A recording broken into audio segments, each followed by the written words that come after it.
क्या आपने कभी किसी इंसान को पहली बार देखकर भी अजीब सा अपनापन महसूस किया है, या कभी बिना कारण किसी जगह, किसी व्यक्ति या किसी डर से जुड़ाव महसूस किया है? क्या ये केवल संयोग है, या आत्मा अपने पिछले जन्म की कुछ यादें साथ लेकर चलती है? राधे राधे, जय श्री कृष्णा प्रेरणा कोश में आपका स्वागत है।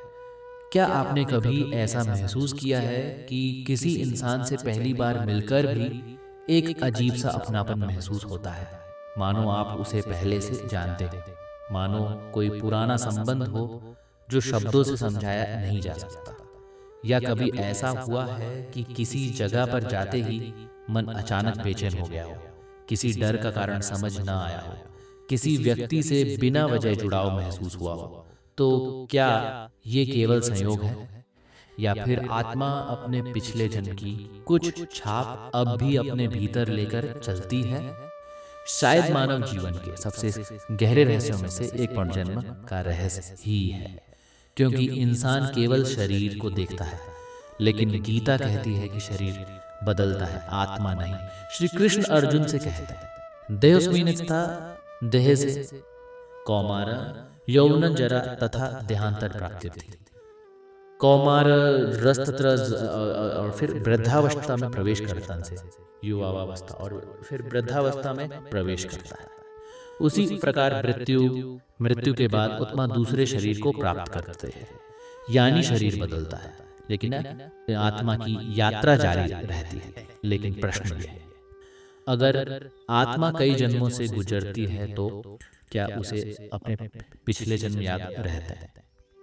शायद शब्दों में नहीं, लेकिन संस्कारों में हाँ, क्योंकि आत्मा हर जन्म के अनुभवों को कहीं ना कहीं अपने भीतर लेकर चलती है।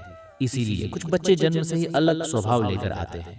कोई बहुत शांत होता है, कोई अत्यधिक क्रोधी, कोई छोटी उम्र से ही भक्ति की ओर आकर्षित होता है, तो कोई अजीब भय लेकर जन्म लेता है जिसका इस जीवन से कोई संबंध नहीं दिखता, और शायद यहीं से पुनर्जन्म का रहस्य शुरू होता है।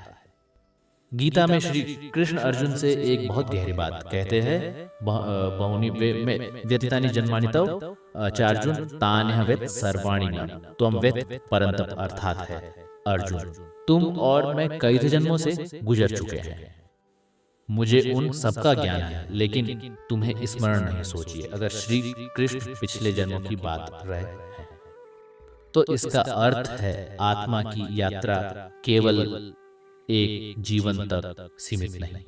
लेकिन फिर इंसान अपने पिछले जन्म क्यों भूल जाता है? शायद कि हर जन्म की स्मृतियां मनुष्य को याद रहने लगे, तो वर्तमान कीजिए कितने रिश्ते, कितनी मृत्यु, कितनी अधूरी इच्छाएं, कितने बिछड़न अगर स्मरण रहे तो मन कितना भारी हो जाएगा। और शायद इसीलिए प्रकृति हर जन्म के साथ एक नया आरंभ देती है, लेकिन आत्मा अपने संस्कारों को नहीं भूलती। इसीलिए कुछ लोग पहली बार मिलकर भी अपने लगते हैं, कुछ स्थान अजीब सा आकर्षण पैदा करते हैं, कुछ डर बिना कारण भीतर अनुभवों से मौजूद रहते हैं, मानो आत्मा पहले भी इन अनुभवों से गुजर ही करती।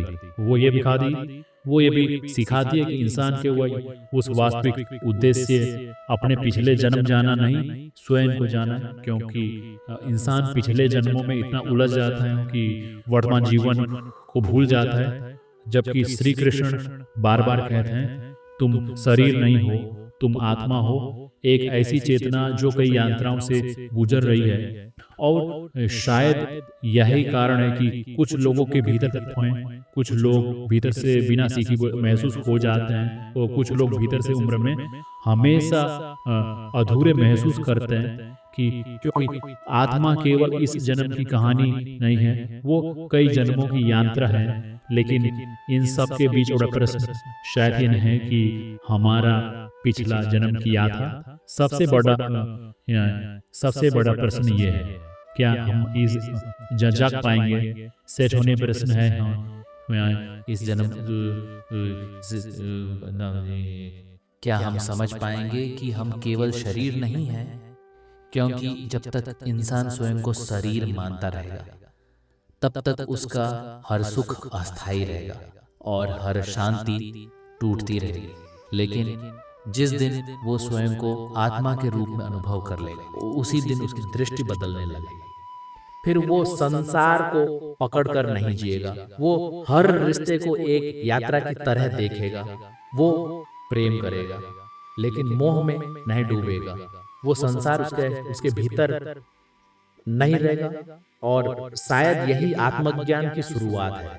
लेकिन शायद आत्मज्ञान का सबसे बड़ा प्रभाव यही होता है कि इंसान धीरे धीरे डर से मुक्त होने लगता है, क्योंकि जब उसे समझ आने लगता है वो केवल यह शरीर नहीं है, तो फिर मृत्यु का भय कम होने लगता है। फिर वो समझता है कि जो बदल रहा है वो उसका वास्तविक स्वरूप नहीं, शरीर बदलेगा, रिश्ते बदलेंगे, परिस्थितियां बदलेंगी, लेकिन आत्मा हर परिवर्तन के बीच भी वैसे ही रहता है, शांत, साक्षी, अमर। और शायद इसलिए कुछ मृत्यु के सामने भी शांत रहते हैं, क्योंकि उन्होंने स्वयं को शरीर नहीं माना। उन्होंने अपने भीतर उस चेतना को अनुभव कर लिया था जो कभी नष्ट नहीं होती। लेकिन इंसान की सबसे बड़ी समस्या क्या है? वो संसार को इतना पकड़ लेता है कि स्वयं को भूल जाता है। वो रिश्तों को ही अपनी पहचान बना लेता है। वो शरीर को ही मैं समझने लगता है, और फिर जब कुछ बदलता है तो वो टूट जाता है। लेकिन शायद हर टूटन इंसान को उसके वास्तविक स्वरूप के करीब लाने आता है। और क्योंकि जब जीवन एक करके हर सहारे देखने लगता है, और शायद वहीं से आध्यात्मिक यात्रा शुरू होता है। जब इंसान पूछता है, मैं वास्तव में कौन हूं? क्या मैं केवल ये शरीर हूं, या मेरे भीतर कुछ ऐसा भी है जो कभी नहीं बदलता? और शायद इसी प्रश्न का उत्तर पूरी गीता है। श्री कृष्ण अर्जुन से कहते हैं, तुम उस चीज के लिए शौक कर रहे हो जो वास्तव में नष्ट होती ही नहीं, क्योंकि आत्मा न जन्म लेती है न मरती है। वो केवल एक यात्रा से दूसरी यात्रा की ओर बढ़ती है। लेकिन अगर आत्मा इतनी लंबी यात्रा कर रही है तो क्या हर जन्म का कोई उद्देश्य होता है? कभी त्याग, कभी धैर्य, कभी विरक्ति, और शायद इसीलिए कुछ दर्द यात्राओं से जुड़े होते हैं। इसीलिए वरना की बहुत पुरानी यात्राओं से जुड़े होते हैं। इसीलिए वो टूटन, कुछ लोग बार वही परिस्थितियां आकर्षित करते हैं, वही दर्द, टूटन, वही संघर्ष। मानो जीवन उन्हें बार एक ही पाठ की समझ नहीं करत हो। और शायद जब तक आत्मा उसको समझ नहीं लेती तब तक उसकी यात्रा जारी रहती है। लेकिन गीता कहते हैं, मनुष्य केवल कर्मों से नहीं बंधता, वो आसक्ति से बंधता है। यानी दुनिया समस्या नहीं है, समस्या है, उसे अत्यधिक से बंधता है। क्योंकि जिस दिन और संसार से भातमान को वो संसार को समझने लगा, क्योंकि वो इंसान स्वयं को अपने को संसार में अनुभव कर लेता है। उसी दिन में खोने से डरता नहीं, वो उसी में उससे निभाता है। फिर वो संसार से डरता है, वो संसारता है, लेकिन उनमें भी से डरता नहीं। वो जीवन जीता है, लेकिन वो रिश्ते निभाता है, लेकिन उनमें खो जाता है कि आत्मा की यात्रा बन जाए। क्योंकि वह जिंदगी से कुछ पाने के कि आत्मा के भीतर से खाली रहते, क्योंकि आत्मा की सिर्फ संसार से नहीं बूझ सकती, उसे कुछ और चाहिए। एक ऐसी शांति जो बदन जिसमें बना हो, एक ऐसा प्रेम, ऐसी शांति जो वैध ना हो, एक ऐसा सत्य जो मृत्यु के बाद भी बना रहे। और शायद इसी खोज में इंसान जन्मों से भी प्रशिक्षित है। कभी रिश्तों से भटक रहा है, कभी रिश्तों में सूझ खोज सकते हैं, कभी कुछ समय बाद कभी सकते हैं।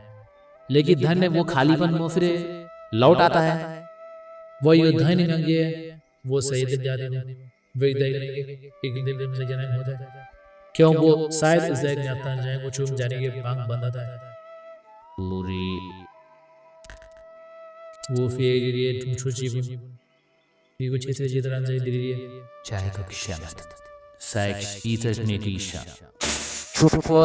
Fortsättages snowden rom Snowaya salsa saibiga maobidaksas Nah Forsa saigwadsas Mas sabas que no último sas nós sas não Noi gui ki shuki do joven grbane basa Soi da babi korna gui Soi ka ki bluotina Sagi dragma gidagi dai fun shapo sa korniam suma da somianat Sabi Saidana Sadana Sabishna Swambodana Gishi Sayabana Abnuda Sudan Gita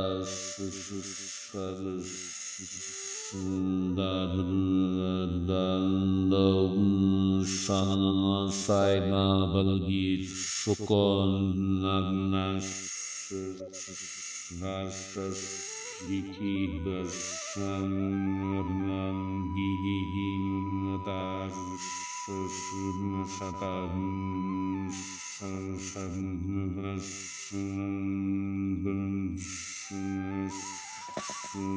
Sabin Gabis Susan Gimbia Sazabin Abeshamain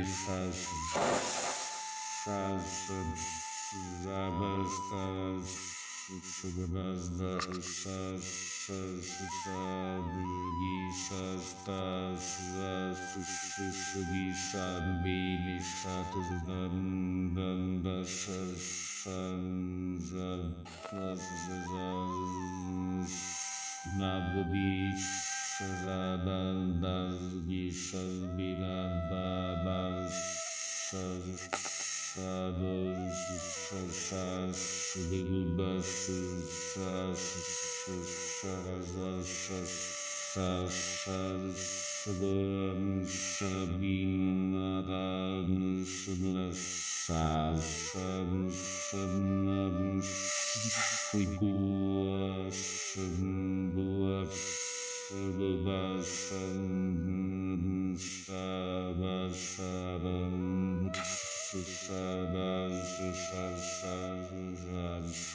Tabibam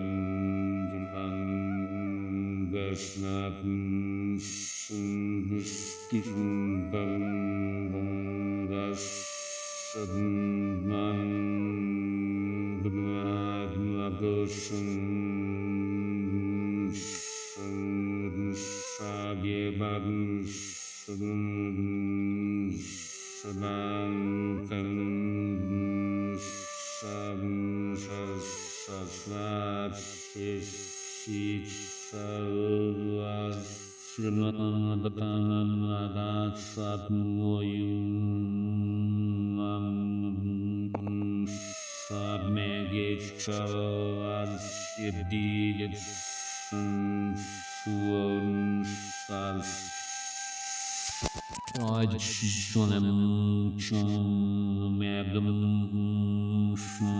Chayabum English Swagit Sedum Damayat Amavat Samem Amakwe Snabet Snapat Chenes Sweat Matieda Swas Tawe Podogo Shogoego Nas Seidum Bing Web Hamma Maimat Snamat Snot Dudi Min Bang Puich